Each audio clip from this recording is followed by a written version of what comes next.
Hello, good morning, I guess. Good morning, Canada. Good morning. Okay, very nice to see you. I'll just say a few words in Lithuanian to begin the event, and then we'll proceed. Ir organizatorių paprašysiu uždaryti duris. Taip. Tai sveiki susirinkę į šios popietės pokalbį apie klimato kaitą, politiką, ekonomiką ir aktyvizmą, kuris pavadintas Tai viską keičia, ką galime pakeisti mes.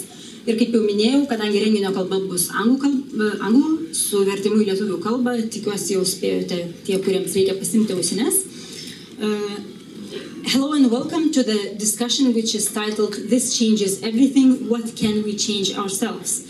We are brought here by Kitos Knygos, who have just published a translation of the latest book by the famous Canadian journalist and activist Naomi Klein, This Changes Everything. The author joins us from Canada. Welcome again. We believe it's very early morning there, so we appreciate that. We hope the connection is good and stays that way for the next hour. Can you hear us well? I can hear you. Can you hear me okay? Yes, we can hear you okay. We have also here two panelists. Both must be quite well known for the Lithuanian audience. A climatologist, Justinas Kilpys of the Lithuanian Hydrometeorological Service. Welcome. Linas Balsys, member of the Lithuanian Parliament representing Lithuanian Green Party. Welcome to you too. And my name is Vaida Pilibaitytė. I'm a journalist of the Lithuanian National Radio, also a host of program on environment. I will begin with a short introduction of the author for those who are less familiar with her work, and then we continue with the discussion of the book, and hopefully, if we have time, we'll take some questions at the very end from the audience. Naomi Klein is an award-winning Canadian journalist, activist, and famous critic of capitalism and corporate globalization. In her best-selling books, also called Anti-Globalization Trilogy, No Logo, Shock Doctrine, which is also available in Lithuanian, and most recently, This Changes Everything. Not only she documents systemic global problems, but also proposes solutions, informs the modern debate, and calls to action. She also writes for such well-known outlets as The Guardian, The Nation, The New York Times, The New Yorker, and many others. Naomi Klein is also involved in several Canadian and global... Okay, the communication in parallel is going on as well. Very good. The connection is established. So I was saying that she's also an activist, part of organizations working on climate change, to address climate change. And she was most recently invited by the Vatican to help launch Pope Francis' encyclical on ecology, and was awarded a Sydney Peace Prize in Australia. The book we discussed today, This Changes Everything, has become the New York Times bestseller and is being translated into 25 languages. It is also called most hopeful, optimistic, and one of the most important books of the decade, if not of all times. Klein is, most recently Guardian also writing about the book, wrote that Naomi Klein is brave and passionate writer who always deserves to be heard, and this is powerful and urgent book that anyone who cares about climate change will want to read. So that's why I would like to begin by asking Naomi the first question in relation to the fact that Lithuanians actually, according to most recent Eurobarometer polls, are among those Europeans who put forward poverty as more important than climate change. And it would be interesting to hear what she thinks, why Lithuanians should read her book, considering that it's a small country with small CO2 emissions and many economic and socio-economic challenges. Maybe we can begin briefly addressing that. Yeah. Thank you, Veda, and thank you all for being here. It's great to be virtually with you. I sometimes refer to This Changes Everything as a book about climate change for people who don't read books about climate change, which is, not to belittle, or denigrate books about climate change, which are incredibly important. And I certainly wouldn't have been able to write this book were it not for the work of climate scientists, over the decades, who have been raising the alarm about this crisis. But this is a book very much written for people, who read The Shock Doctrine, who read No Logo, who are concerned about the economy. And what I'm trying to break apart with this book is this idea that responding to climate change is in any way in competition with absolutely justifiable concerns about our economy, about our economy's failure to create the kind of jobs that sustain a good quality of life, about an economy that is leading to more and more inequality in every country in the world that has embraced neoliberalism. I sometimes call it the problem of playing my crisis is bigger than your crisis, right? This sort of ranking of issues. So, are you more concerned about jobs or healthcare or climate? That's what our politicians want to know. So as they craft their political campaigns. And what I'm trying to put forward with this book is a much more holistic response, which says, actually, we have a system failure on many levels. And climate change is a symptom of our broader crisis, which is failing people and the planet alike. And so the real task is, how do we respond to this civilizational crisis? Because I don't think anybody can afford not to care about the destabilization of the living systems on which we all depend. But in responding to that, I believe we have a once-in-a-century opportunity to build a fair economy, to build fairer societies, to design climate solutions that at once radically bring down emissions in line with what climate scientists have been telling us for so long, but to design those policies in a way that they fight inequality, that they fight racism, that they fight austerity. A good example of this is the way in Germany, in hundreds of cities and towns, as they've shifted to renewable energy, they've taken back their energy grids from private companies that were increasing prices, but also taking the profits from energy production out of cities and towns. There have been 900 new energy cooperatives, renewable energy cooperatives created in Germany. Many towns have just remunicipalized, and cities as big as Frankfurt have been part of this remunicipalization process. And so you have this triple win. In Germany, they've created 400,000 jobs in the energy transition, which is fantastic. Even Donald Trump would have to say that, this is great. We're creating all kinds of great jobs and keeping the resources from energy generation in communities so that they can pay for services, right? Now, Germany has a long way to go because they're still hooked on coal and their emissions aren't going down fast enough, but it is starting to go in the right direction. Right. And you are describing in detail in your book that solutions are there and that communities are getting together to address climate change and recognize it as a crisis. But this is not happening on economic and on political level. So we will talk shortly about what is preventing action on global scale happening. But I would like to just ask to come in briefly our two panelists just for the continuing the introduction. Is this link between other problems and climate change, Linas, is it recognized in Lithuania? Very briefly. First of all, thank you very much, Naomi, for taking your time and taking part in this discussion. Well, as it comes to the politics in Lithuania and climate change, I wouldn't say that it's not that unimportant. Maybe it's a little bit not that important in the everyday life for the ordinary citizens, because really we have more things, more important things like poverty in the eyes of citizens than the climate change.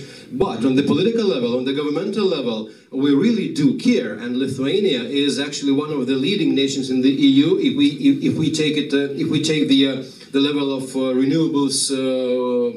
How much of renewables do we use in Lithuania? So we actually already exceeded the 2020 goals in the European Union. So shaking his head here. Yeah, I mean, yes, I know, but we're on the right track, I would say. So I'm a member of the European Affairs Committee and Environmental Protection Committee, and we really do care. We really do care, and we scrutinize all the laws from the point of climate change and environmental protection. So that's important, and as it comes to with the relationship other areas of life like poverty, social justice.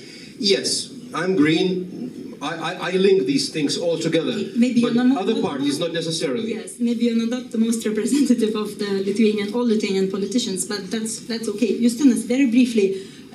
I know that you are asked very often, is really climate change affecting Lithuania? Is it real in Lithuania, even if, let's say, globally it's real? Just also briefly, what is the evidence in our country?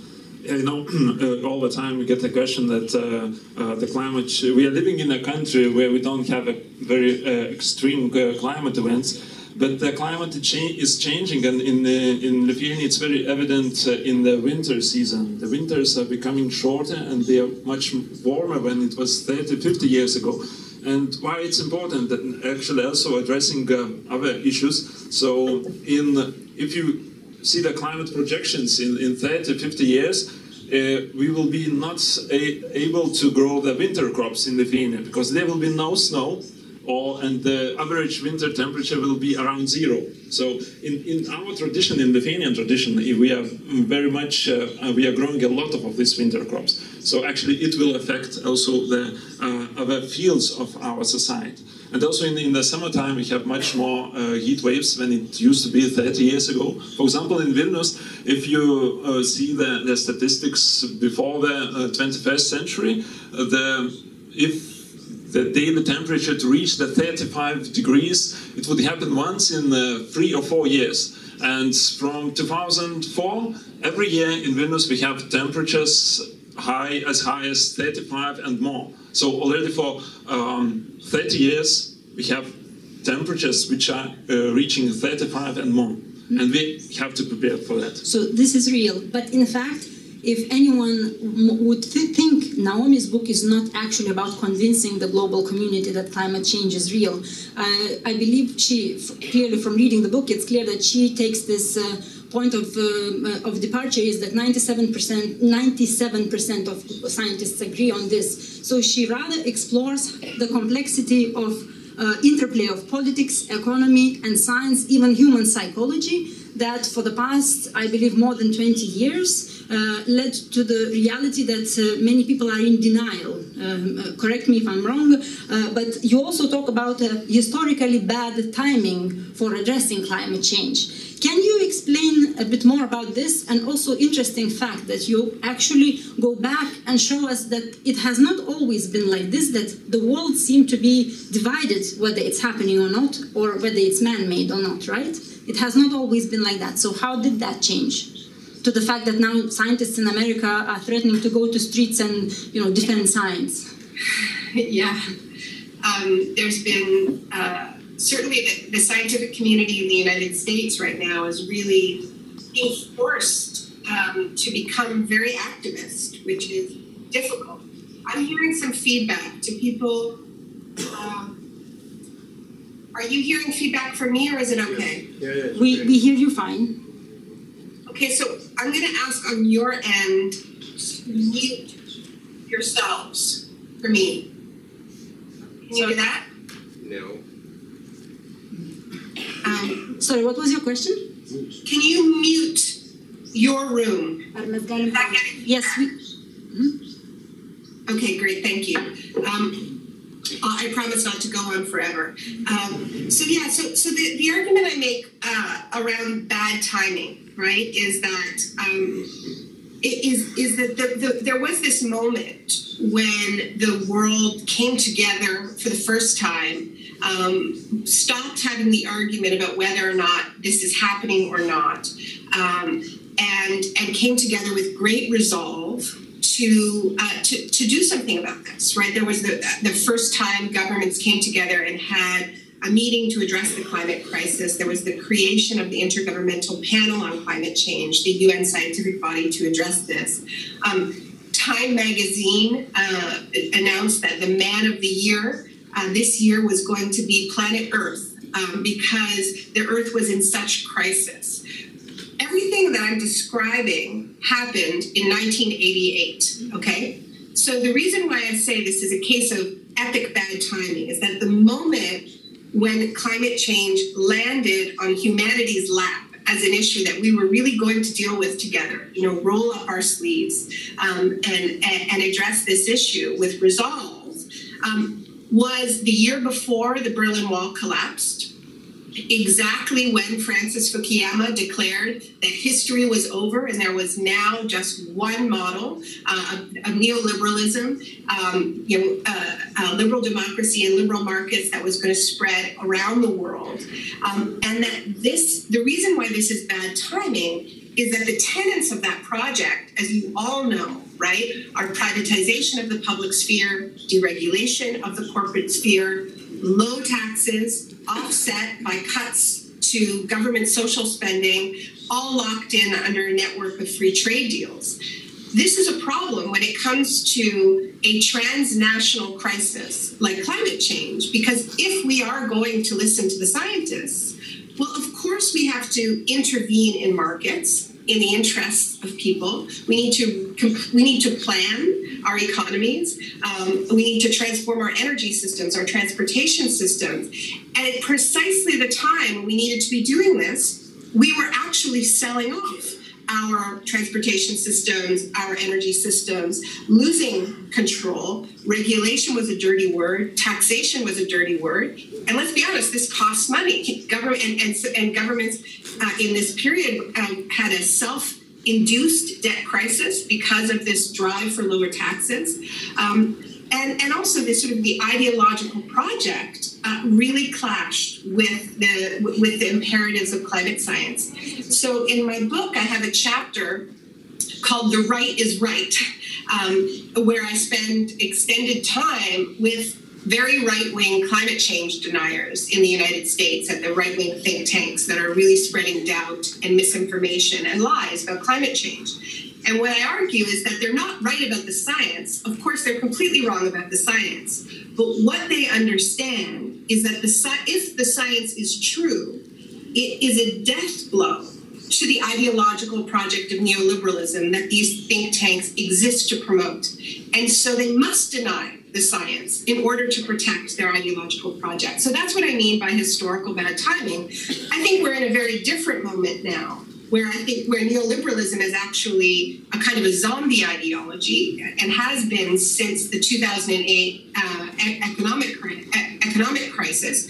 I say zombie because it's still stuttering around and doing immense damage, but it's rare, increasingly rare, to find a true believer, who will make the arguments with a straight face that this is going to actually help the maximum number of people. And even, that you could have a politician like Donald Trump running on a campaign against free trade. I think he's a very, very dangerous populist, but it is a symptom of the crisis of neoliberalism. And so that's what I mean by bad timing. And just referring back to the other thing that you were talking about in terms of the looking at climate change, not just as not just from the perspective of droughts and storms and sea level rise, which is incredibly important, but also looking at how this more extreme weather environment, this more extreme climate environment intersects with inequality, racism, nationalism, fortress borders. For me, my wake-up call on climate change, I'm not somebody who's spent my whole life focused on the environment. I come much more out of a focus on economics and human rights. But the moment for me when I realized, you can't separate out the danger of climate change from all of these other issues was when I was in New Orleans in 2005 during Hurricane Katrina. I was there covering that disaster for my book, The Shock Doctrine. And, what happened in New Orleans was this incredibly toxic cocktail, right? Of, on the one hand, heavy weather that is linked to climate change. As oceans warm, we're going to see more and more superstorms like Katrina. But what really turned that into a catastrophe was the collision between that heavy weather and a weak and neglected and eroded public sphere. the levees breaking, they should never have broken, right? The infrastructure was allowed to rot despite many, many warnings. The disaster response agencies seemingly could not find the city. They were so hollowed out. So people were abandoned. I mean, people remember these shocking images, right, of people abandoned on their rooftops holding signs that said help. And then the very people who were abandoned by their government at every level were then treated like criminals, animals, because they were overwhelmingly Black. And then you would turn on Fox News and you would hear about looters and literally calling them animals. Because they're trying to get food and water for their families. Then vigilantes came into the city, armed white vigilantes just looking for, they said, looters to shoot. It was the scariest thing I've ever seen. And I've seen some scary things. I was in Baghdad after the invasion. But what I saw in New Orleans was the future. And I think if you think about what is happening in Europe and the intersection of a neoliberal crisis, a crisis of austerity and migration, right? Climate is part of what is driving migration now, intersecting with all kinds of conflict, including conflicts driven by our quest for fossil fuels. Then we see how we really can't separate these issues out. And any attempt to sort of rank them, what do you care more about? War, refugees, food on the table, healthcare, climate? No. We live in this time where all of our crises are intersecting, fueling one another, and we need solutions that recognize that as well. Right. So we will move to solutions shortly. I just wanted to touch one important point, I think, because it's been in the news a lot. This is free trade, and especially European Union and Canada free trade agreement. Sometimes when European activists are saying this is also about climate change and environment and environmental issues, you devote quite a big portion of your book to explain how free trade prevents acting on climate change. Can you just maybe briefly explain in what way? What's wrong with free trade? Yeah, so Canada is a little bit of a laboratory for this because we signed the first free trade deal of this kind with the United States in the mid-'80s, actually right exactly in 1988, the first free trade agreement between Canada and the U.S. that was then extended into NAFTA in 1993. So actually Canada is the most sued nation in the world under these free trade agreements. Just because we've been in this a long time and we've been in it with the biggest bully in the world, right, for the longest time. So what we know in Canada is that these deals are very dangerous because they give tools to multinational corporations to sue national governments when they interfere with these companies' belief that they have the right to earn maximum profits. So a couple of examples that we've experienced in Canada. This province of Quebec, after much citizen pressure, was one of the first jurisdictions to ban fracking or to have a moratorium on fracking. And after this happened, a gas company that is actually a Canadian gas company registered in the United States so that it could sue Canada. Okay, because if you're a foreign company, you can sue a national government under NAFTA, which is, CETA is very similar to NAFTA, and it has this same provision, right?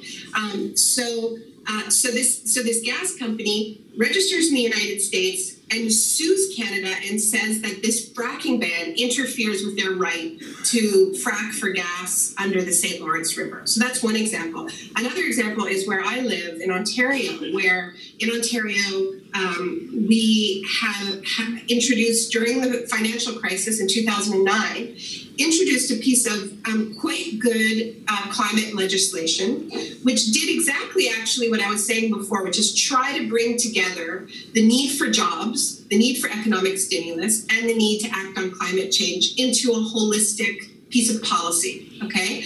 And got the trade unions on board with the environmentalists, which is hard to do, okay?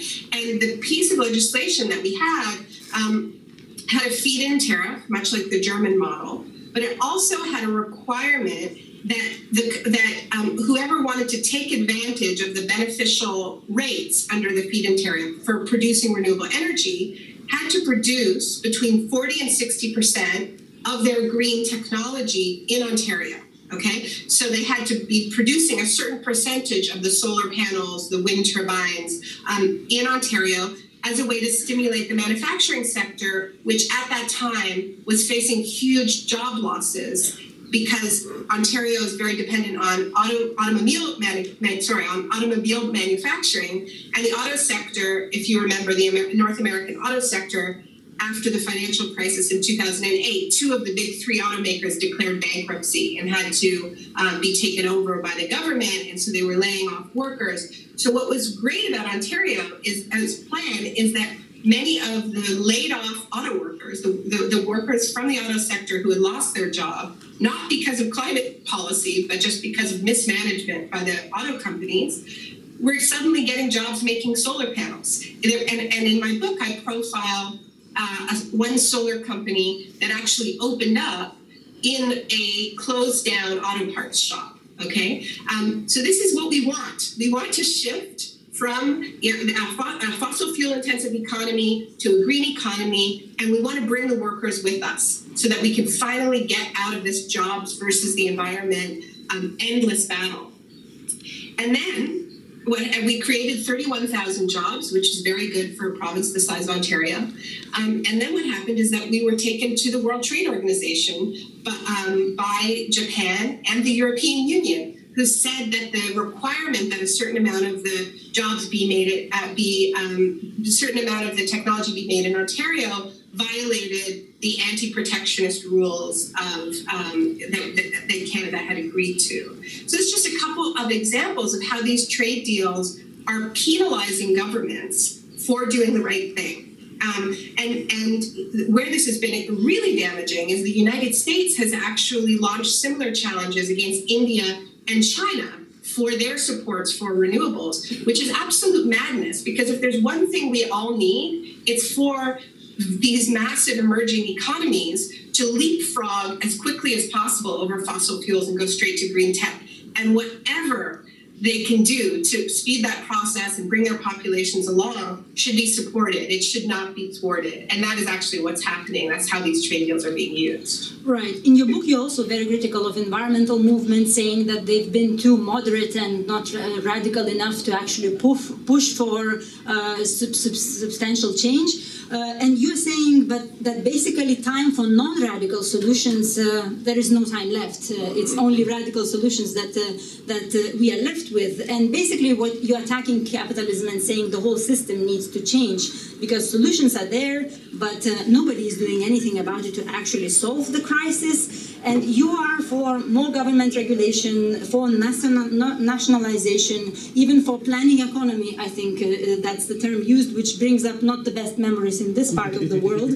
And but you're saying the alternative is not communism either. That there is or there could be a non-communist alternative, so to say. So what would that alternative be, which at the same time be democratic? Because that you also mention in your book. It's not about authoritarian system that we are talking about as an alternative, right? Well, it's certainly a much more decentralized system that I'm talking about, economically and politically. And I think what's exciting about renewable energy is that it lends itself to decentralization in a way that is very different from fossil fuels, and that's just a function of where these energy sources are. Right, fossil fuels are concentrated in specific locations where the coal is, where the gas is, where the oil is. It's extremely expensive to get it out. It's extremely expensive to transport it. It's extremely expensive to refine it. Right, and so a system like that lends itself to a few small monopolistic players. And that's what we've had in the energy market. And that has lent itself to a huge amount of political corruption, right? Where you have a few big players in oil or coal, and we all know how outsized this industry's influence is in the political sphere. And if we needed any further evidence of this, which I'm not sure we did, I would just urge you to look at who is the new Secretary of State of the United States. It's the CEO of Exxon. I mean, we have reached completely absurd integration levels between this very powerful, very concentrated industry and government, right? Their influence is outsized compared to their role in the economy. In my country, in Canada, fossil fuel income is a small percentage of our national GDP, but because fossil fuel companies are some of the largest companies in the country, they have a massive influence over our political process, right? So the point about renewables is that unlike fossil fuels that are so concentrated and require so much money to dig up and transport and refine, wind, sun, wave power is very, very decentralized. I mean, the sun is everywhere, the wind is everywhere. So if you design the system properly, you can design it so that it is much more decentralized, and you can build in that economic democracy, community control, much more on the commons model, as opposed to big state companies. You don't need them in the same way that you need them for fossil fuels, right?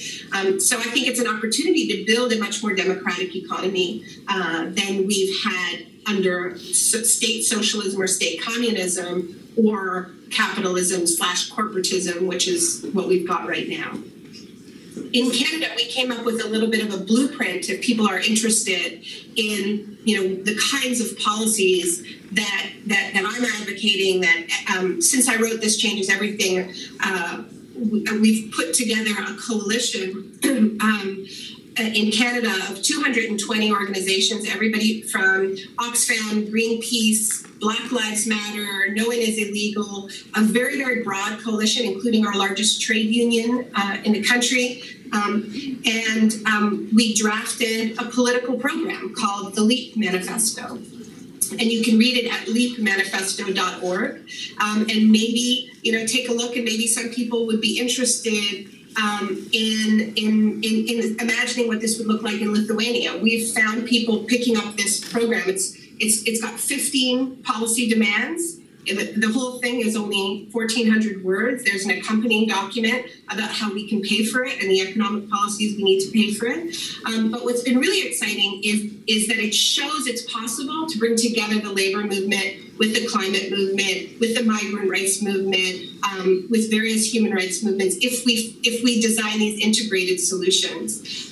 So it's not state communism that we're advocating, but it is a post-extractive economy that is really grounded in the necessity to care for both people and the planet. And you describe in your book as well that it's possible to pay for it, it's possible to have 100% renewable energy systems in the world. But since we are running out of time quite quickly, and I would like to leave some room for people to ask questions and also for panelists to ask some questions, maybe we can give the opportunity for you as well. So, Naomi, I would like to ask you, write a lot about some native tribes, Indians who are joining the movement, and actually where you would see this ground movement coming from, like where the social change can happen, and from the political side or from the social side there should be the biggest changes and the biggest uprisal. Mm-hmm. So did you say native tribes? Yes, you're writing in your book a lot about First Nations. First Nations. Sorry. No, I just wasn't sure I heard properly. And I think people have hopefully seen some of the amazing footage out of North Dakota and the Standing Rock Sioux uprising against the Dakota Access Pipeline. I mean, this has been an extraordinary movement that's been the biggest gathering of tribes across North America in a very, very long time. And it's certainly in the North American context, Indigenous leadership is absolutely key. I wouldn't say that they're joining this movement. I would say it's the opposite. I would say that that non-Indigenous people are joining Indigenous-led movements that are advocating not just against a pipeline or against a megadam, but really challenging a worldview that is based on endless extraction, and are putting forward the worldview that they have protected all of these centuries in the face of incredible violence, that is grounded in the need to protect cycles of regeneration and to understand our interconnection with all of life, which is something you will also hear from scientists, that this dominance-based worldview on which our economy is based is really at the core of the threat to life on Earth. So, in terms of the question of whether it's going to come from social or political, I think the push has to come from below. But ultimately, we're not going to get where we need to go one pipeline at a time, right? What we need is very, very strong pressure from social movements that push governments to do the right thing, right? So where we are in Canada right now, you've all seen my cute prime minister, who's sort of like being held up as the great hope of progressivism. But the truth is, he wants to build new oil pipelines, new fracking export terminals.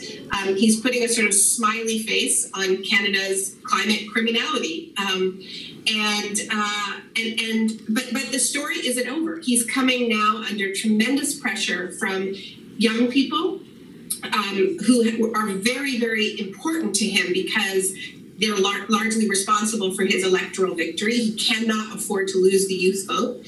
Indigenous people who also supported him in huge numbers during the last election are now coming out extremely strongly against Trudeau and the Liberal government, saying you're breaking your promises. And I expect that this will change. I expect that this will change. We're in a better situation than our friends to the south, right? Because what we saw under Obama is that when he faced this kind of sustained pressure, he did change policy. We did get a good decision on the Keystone XL pipeline. I was in North Dakota when the Obama administration, the Army Corps of Engineers, blocked the construction of the building of the pipeline under the Missouri River. They don't do this just because it's good policy, right? It takes that pressure and it takes that interplay. We're now in a very difficult situation in the United States, right? Because we have the Trump administration that, seems to be a little bit impervious to protest. The good news is the courts are stepping up, and the states some of the states are starting to step up.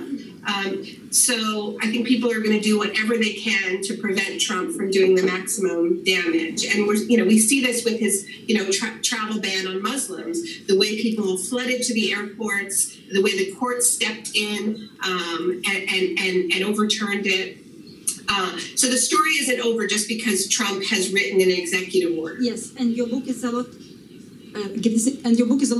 About people's power, so let's maybe give a chance to people to ask a couple of questions here as well. So, do we have a microphone? Yes, here maybe.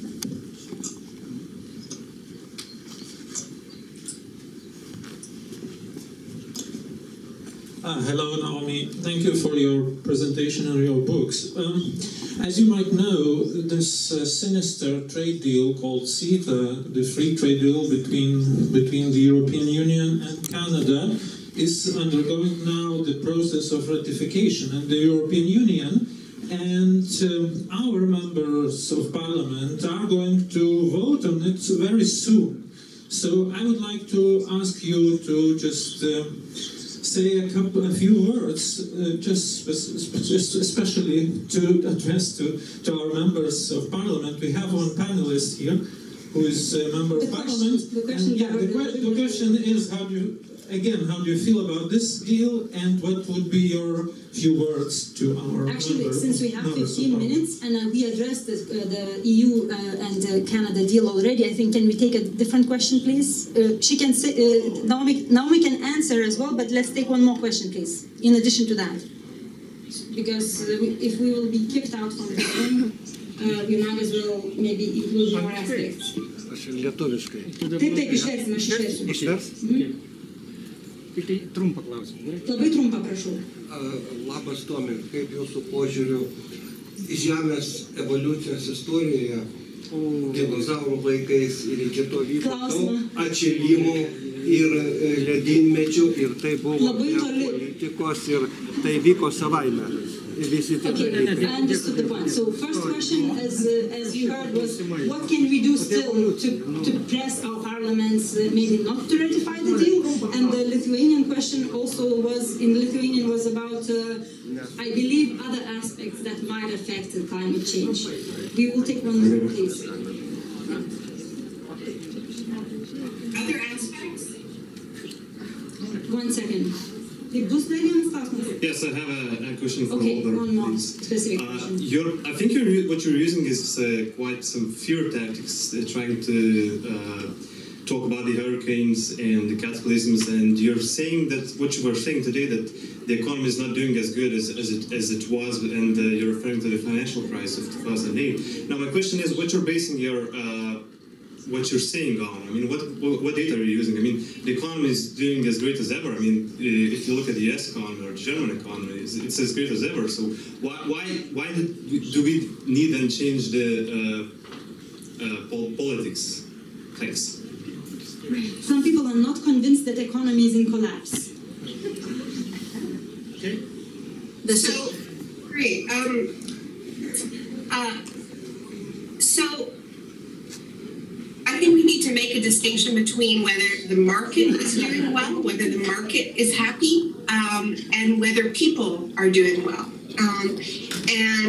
Certainly, it's not a controversial statement to say that the reason why you have a figure like Donald Trump in the United States, or a phenomenon like Brexit in the UK, is because a very large portion of the population sees a huge gap between what is good for markets, what is good for Wall Street, what is good for the City of London, and what is good for working people. And I think that this ties in with the question about CETA and what the European Parliament should do.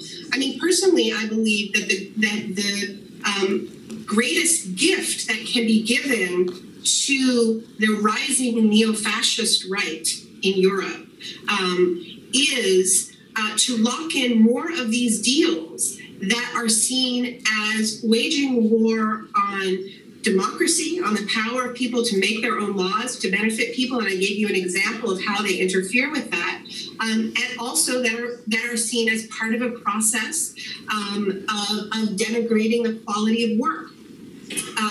And CETA is just more of the same, and it represents a failure to listen to the suffering that is out there. And frankly, I think the idea that everything is fine and we just need to keep on keeping on in a moment like this is frankly terrifying. I think it's terrifying from a social perspective. It means that we are not listening to the pain that is out there, whether it is being expressed as right-wing populism or a phenomenon like in North America that somebody like Bernie Sanders could get 13 million votes running as a democratic socialist in the United States of America. I mean, this is unbelievable that this happened. And it is because of the pain out there. It's because of the level of debt that young people are carrying from their educations. It's because of that insecurity and precarity. So we need real solutions. And the idea of just ramming more neoliberal policy down people's throats and expecting it not to have the same results is, it's wishful thinking of the most dangerous kind. Thank you very much. I believe we totally ran out of time. Thank you for being here again. And we can continue the discussion in Kitos Knygos stand just straight down from the stairs, and we will be there as well. Thank you also for Zoom for the good quality connection. And the book is also with Kitos Knygos. Thank you. Bye.